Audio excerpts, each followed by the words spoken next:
Hey guys, so I'm hoping that this video will help you in how to take your PDF file that you already have on your desktop from either Maravillas, Wonders, Pearson, Envision, the math book, or the social studies book, or you purchased something on Teachers Pay Teachers and it's a PDF version only.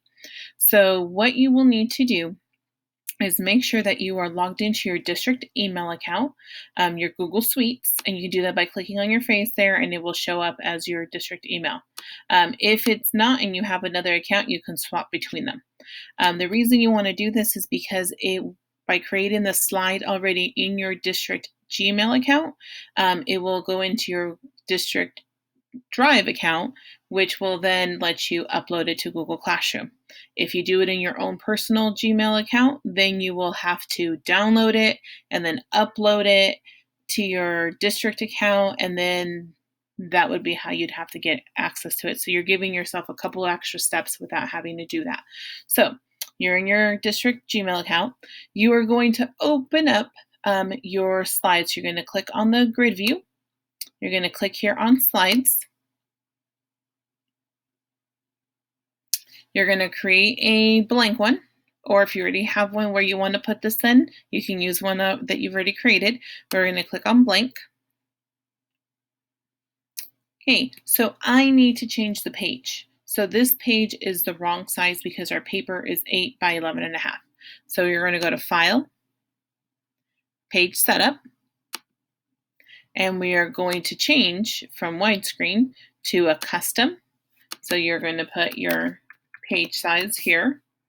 You're going to click Apply. And now your page has changed. I'm going to delete these boxes by selecting the box. It should have little dark squares going around it, and you click delete. And then you do the same, click delete.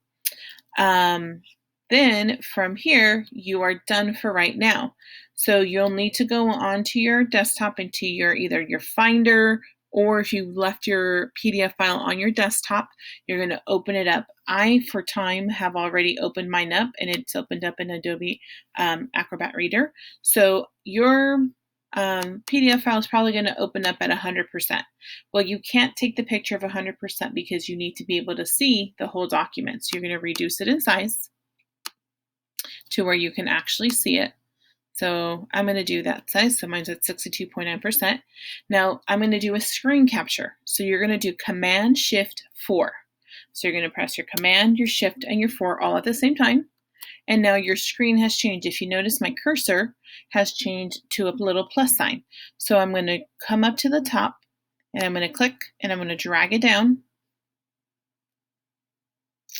And I have now, you heard the little camera sound, I have taken the picture of it. Mine is saving to the desktop, and I believe that is the default on all MacBook Airs. So you can go into your settings and change it if you want it to go into a folder, because eventually you will have a multitude of screenshots on your desktop. Or delete it and throw it away once you're done with it. So now I'm going to minimize this. And I'm going to go back into my Google slide presentation that we did earlier. I'm going to click on background. And I am going to choose an image because you did a screenshot. It is now an image. That is why you couldn't use the PDF. We need it as an image. So you can either drag and drop the file here, or you can browse for it. So I'm going to browse. Mine is on my desktop, so as you can see, I already have two. I'm going to select the first one, and I'm going to click Done. And then now, here's the PDF file now as an image so my students can use it. The reason you do it on the background is because you don't want to have kids moving around the page.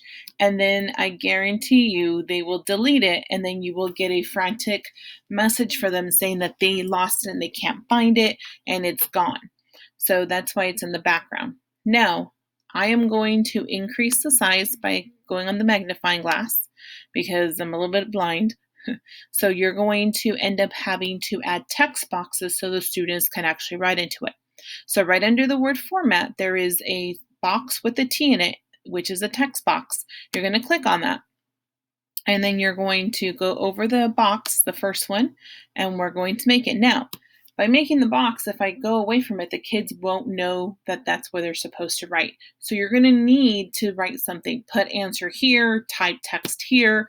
I like using type text here. And then so my students now have it. Now, you can choose to make a box for each one, or you can select it, Command C and Command V. And now you just drag the box over and it's on the next one. Do the same, Command V, there it is, drag it, drop it, Command V, and then I have now all of my 4 boxes that I need. If you want your students to do something else, you can create other boxes. If for some reason you feel that your students won't be able to fit all their answers, you can make the box bigger. You can explain that to students. You can explain to them how to change your font size in the Google Meets. You can also have them make separate boxes here on the side if you want. So you can choose to do whatever it is you need. Now, if you accidentally make too many boxes, just make sure that the box is selected and it has the selection with the little dark squares on it, and just click delete and it goes away. So there's really no way of breaking it. So good luck, and make sure that you name your slide, whatever it is you need. You can keep doing this and adding more slides. So you just click on you and it will stay in that format, and you can add another background to this one and change the background on that one and choose a different image. I unfortunately don't have any other images currently on my computer, so it's going to end up probably being the same one that we just did. So, and then you just keep going through there. Now, if you forget to delete the boxes that were there before on that slide, then you just select it and then just click delete and it's gone. And then again, you're going to make your little boxes wherever it is you need. So I hope this has helped you with making your PDF file into a Google slide so students can actually write on it. And I'm using my MacBook Air